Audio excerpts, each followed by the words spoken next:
Bonjour à tous, c'est le 27 avril prochain qu'aura lieu la conférence Retournement des entreprises organisée par Capital Finance et Les Échos.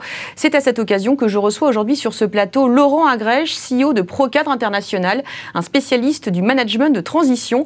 Laurent Agrèche, bonjour. Bonjour. Alors le management de transition, il est aujourd'hui partie prenante du paysage du retournement d'entreprise. C'est plus un sujet tabou, si je puis dire. Est-ce que vous pouvez nous dire dans quelles circonstances une entreprise ou un actionnaire fait appel à un management de transition? Alors tout d'abord, les circonstances, ce sont des circonstances de crise, donc d'urgence et de danger.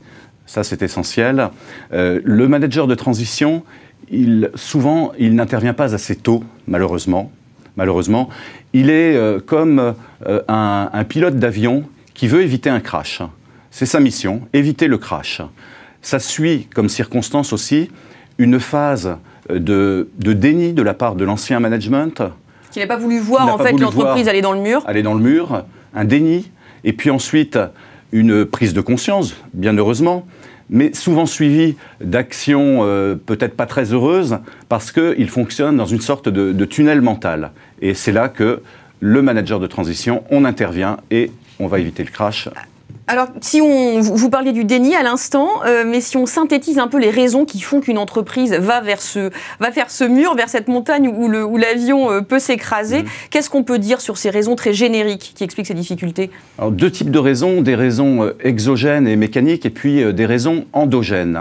Dans les raisons exogènes et mécaniques, pour suivre le parallèle, c'est la météo, le cumulonimbus de vent, ou bien la panne de moteur. Alors pour l'entreprise, ça veut dire quoi? Ça peut être le climat des affaires qui se dégrade. Un environnement de marché. Un environnement de marché, ou bien une panne industrielle, un produit défectueux, par exemple. Ça, c'est pour les raisons exogènes. Pour les raisons endogènes, et là encore, on a toute une série de facteurs humains qui sont essentiels. On peut avoir dans l'équipage un mauvais dialogue ou des erreurs dans la transmission de messages. Et là, vous voulez dire dans l'équipe de management ou avec les actionnaires aussi? Non, dans la raison de la crise. Une organisation déficiente, par exemple, ça c'est un ensemble de facteurs humains. Ça peut être aussi des erreurs individuelles ou bien collectives qui font que les facteurs humains sont essentiels dans la génération de la crise. Et puis, malheureusement, bien souvent, on trouve une conjugaison de tous les facteurs. Alors, du coup, on fait appel à un management de transition, vous l'avez dit souvent assez tard. Si on caricature, là encore, l'attelage qui est mis en place, comment ça se présente en général? Est-ce que vous arrivez seul dans l'entreprise, en tant que manager de transition? Est-ce que vous arrivez avec une équipe? Comment vous choisissez le setup pour régler la situation? Alors, ça dépend bien évidemment de la nature et de la gravité de la crise. Si on est dans une crise systémique, là, on va parler du manager de transition, directeur général. Et ensuite, selon les domaines où la crise est la plus importante, il va constituer un attelage assez court, parce qu'on doit fonctionner rapidement, prendre des décisions très rapides, souvent irréversibles, et fonctionner en expert expérimenté. Donc, s'il s'agit d'un problème de créance, d'un problème financier essentiellement, on aura un attelage avec un DG et un directeur financier. S'il s'agit plus d'un problème social, le même attelage avec un DRH, par exemple.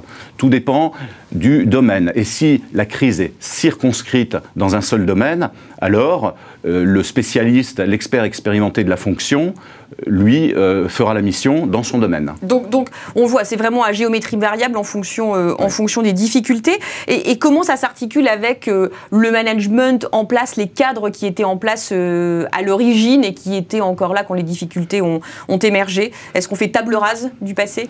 Alors, on ne fait pas, bien sûr, table rase, mais l'avantage du manager de transition, c'est qu'il arrive, il n'a pas d'histoire, et surtout pas d'histoire pesante. Donc il va aussi très vite, très bien s'intégrer, c'est son habitude, c'est son expérience, c'est son réflexe.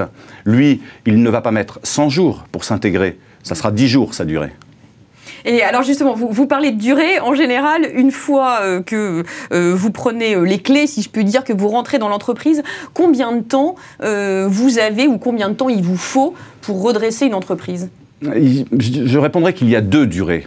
Il y a une durée qu'on va mesurer à 6 mois et une durée de 2 ans. Une durée de 6 mois, c'est la durée de la gestion proprement dite de la crise. C'est-à-dire, c'est le temps nécessaire pour faire un diagnostic, établir un plan d'action et surtout mettre en œuvre les décisions, les actions, comme je le disais, de manière très rapide. Donc ça, c'est 6 mois, c'est la première phase. La première phase. 6 mois, bien sûr, sans règle générale.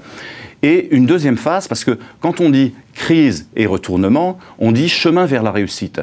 Donc c'est aussi une ouverture et un démarrage, un redémarrage, une nouvelle vie vers une nouvelle réussite, mais par un chemin différent du précédent. Et donc là, ça va demander du temps. Du temps, pourquoi? Parce qu'il faut redéfinir le business model, redéfinir la stratégie.